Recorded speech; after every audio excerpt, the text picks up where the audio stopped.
Now for Asia Live. Today we head to our regional bureau in Islamabad, where we meet our correspondent Taha Siddiqui. Taha is going to be focusing today on Afghanistan and the country's upcoming presidential elections due to take place this spring.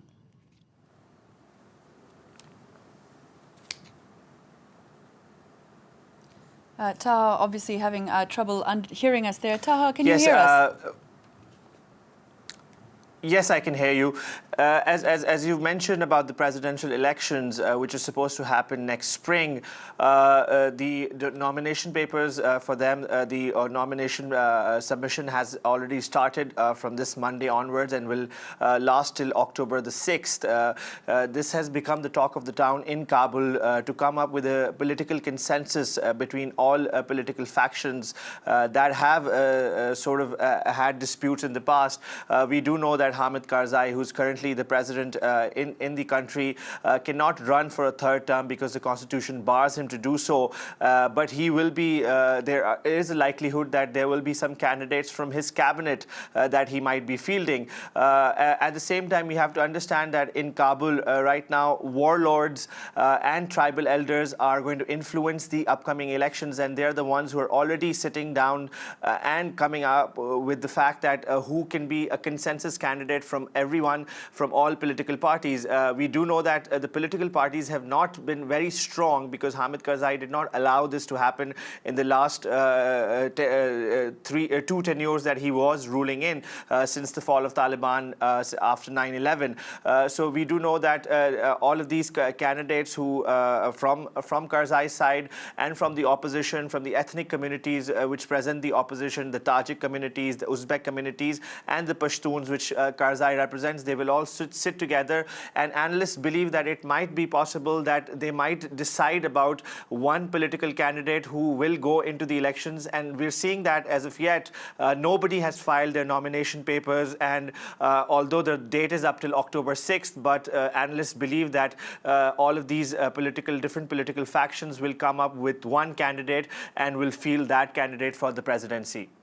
Well, one of the effects already, Taha, of course, of the upcoming elections are, according to one non-governmental organization known as Supporting Open Media, the attacks on journalists in Afghanistan.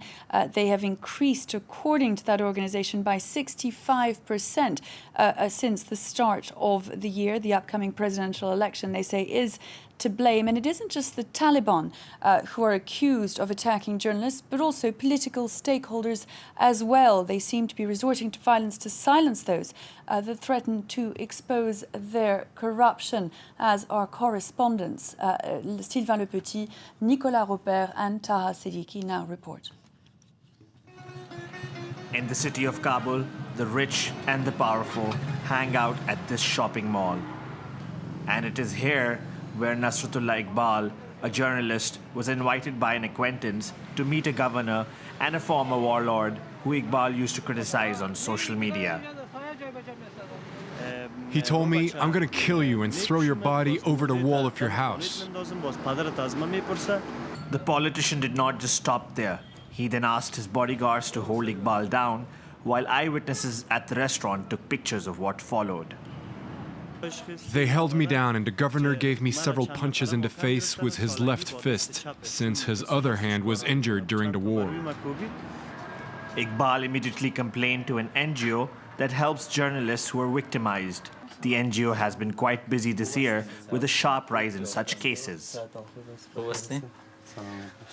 The figures include 3 dead, 4 critically injured, and 50 physical assaults. Any update on your case? The Human Rights Committee has condemned the attack, but there has been no progress since. Although there are legislations that protect the journalist community, no one follows the law. Activists feel the problem lies with the way top government officials want to control freedom of expression. It is the problem of the way Karzai himself looking at the freedom of expression, Karzai himself looking at the free media, Karzai himself looking on the citizen rights in Afghanistan.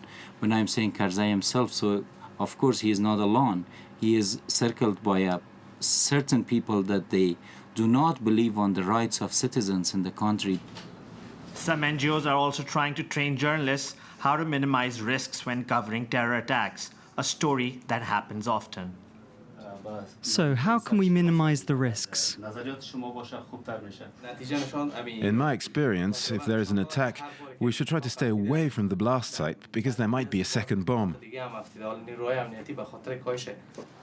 With the upcoming elections, journalists here are also being sensitized about political violence. We saw in the previous election most candidates are powerful people and do not tolerate criticism. They have armed guards and don't hesitate to use them to put pressure on journalists.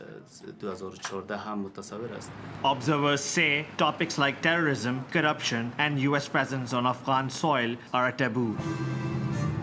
The Afghan media is also criticized as it has been massively funded by the US after the fall of the Taliban. Till now, I receive retreat calls. I don't know who are they. Sometimes they say we are mujahideen. Sometimes say we are Islamic activists. Sometimes they say why you broadcast music. Sometimes they say your report is not balanced. Why you support foreign force staying in Afghanistan. To protect reporters, especially those in vulnerable areas, sensitive issues are covered by Kabul, where the heavily protected head offices are based. A report by Sylvain Le Petit, Nicolas Robert, and Taha Siddiqui, who was also joining us there from Islamabad. Thank you very much indeed, Taha, for all of that. That was Asia Live. Coming up in just a couple of minutes, Molly Hall will be here to look at those latest protests hitting Greece, rising unemployment, a distinct lack of economic growth and more austerity, moving public sector workers to take to the streets of Athens once again.